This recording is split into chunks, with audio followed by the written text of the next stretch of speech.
รู้ก่อนจัดเข้าใจก่อนแต่งสื่อสารกับชาวต่างชาติได้โดยครูชีน่าและเอ็มซีแก้วพิธีกรงานแต่งงานมืออาชีพค่ะ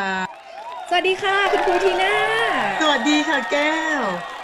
โอ้โหต้อนรับทุกคนนะคะเข้าสู่ EP 11ค่ะเป็น EP สุดท้ายแล้ววันนี้เราจะมาพูดถึงเรื่องของการหลั่งน้ำสังนั่นเองโดยปกติแล้วเราควรจะเชิญใครขึ้นประกอบพิธีในช่วงนี้คะโอ้โหเป็นคำถามที่ดีมากค่ะคุณครูคะปกติแล้วนะคะเราสามารถที่จะเลือกได้2แบบนะคะในการเชิญผู้ใหญ่ขึ้นบนเวทีแบบแรกก็คือเป็นคู่ผู้ใหญ่ที่อาวุโสหรือว่าเรียกว่าเป็นคู่สมบูรณ์นะคะหรือแบบที่2ก็คือให้คุณพ่อคุณแม่ของคู่บ่าวสาวได้เลยนะคะก็ขึ้นพร้อมกันทั้ง4ท่านนะคะแล้ววันนี้ค่ะเราจะมายกตัวอย่างการเชิญคุณพ่อคุณแม่ของบ่าวสาวทั้ง4ท่านเลยซึ่งแก้วเองก็ต้องขอประโยคสำเร็จรูปแพทเทิร์นที่สามารถนำไปใช้งานเป็นภาษาอังกฤษกับครูด้วยนะคะยินดีเลยจ้ะแก้วพูดเป็นพิธีกรภาษาไทยแล้วเดี๋ยวครูจะแปลเป็นภาษาอังกฤษให้ค่ะโอเคได้เลยค่ะลำดับแรกนะคะเมื่อนำเข้าสู่ช่วงของพิธีการในการหลั่งน้ำสังค่ะพิธีกรก็ต้องบอกถึงความหมายนะคะว่าลำดับต่อไปค่ะเป็นพิธีการในการหลั่งน้ำสังซึ่งถือว่าเป็นพิธีที่สำคัญและอันดับแรกค่ะจะได้ขอเรียนเชิญคุณพ่อคุณแม่ของคู่บ่าวสาวได้ขึ้นสู่บนเวทีเพื่อที่จะได้คล้องมาลัยสวมมงคลแฝดและเจิมหน้าผากให้กับคู่บ่าวสาวค่ะ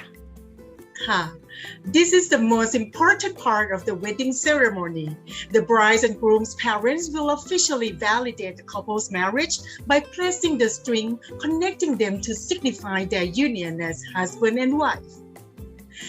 เตรียมกับคุณพ่อคุณแม่ชาวต่างชาติก่อนนะคะว่าจะคล้องพวงมาลัยสวมมงคลแฝดและเจิมหน้าผากอย่างไร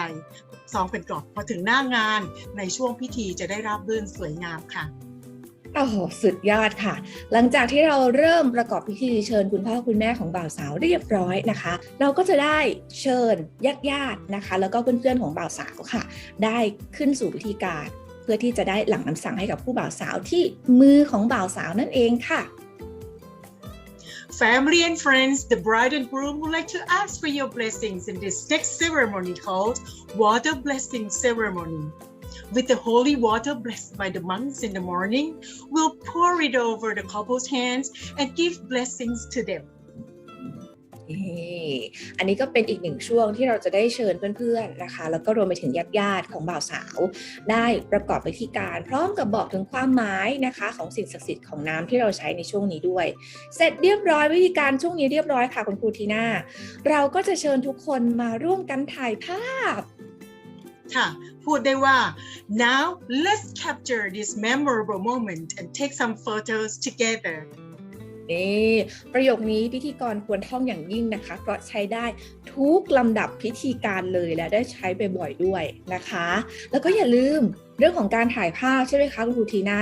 เรามี EP 3 และ EP 4 ค่ะที่แนะนำเรื่องของการถ่ายภาพเพื่อนๆพิธีกรสามารถที่จะไปดูได้เลยซีรีส์ของเราซีรีส์นี้บอกว่าเป็นซีรีส์เลยละกันนะคะมีอีก10 EP ก่อนหน้านี้นะคะที่สรุปไว้ให้เลยและสามารถนำประโยคแพทเทิร์นภาษาอังกฤษรวมถึงความรู้เกี่ยวกับการประกอบเป็นพิธีกรงานแต่งเนี่ยจะใช้ได้ทั้งพิธีกรและก็บ่าวสาวด้วยนะคะถ้าอยากจะมาศึกษาทำการบ้านไว้ก่อนสามารถที่จะย้อนกลับไปดูได้ค่ะเราเริ่มตั้งแต่พิธีสงฆ์เลยนะคะแล้วก็ไปจบที่งานเลี้ยงค่ะครบจบนะคะสามารถนำไปประกอบงานได้1งานเลยค่ะขอบคุณ MC แก้วนะคะสำหรับความรู้ในด้านของการเป็นพิธีกรงานแต่งงานค่ะแก้วเองก็ต้องขอบคุณคุณครูทีน่าเช่นกันนะคะที่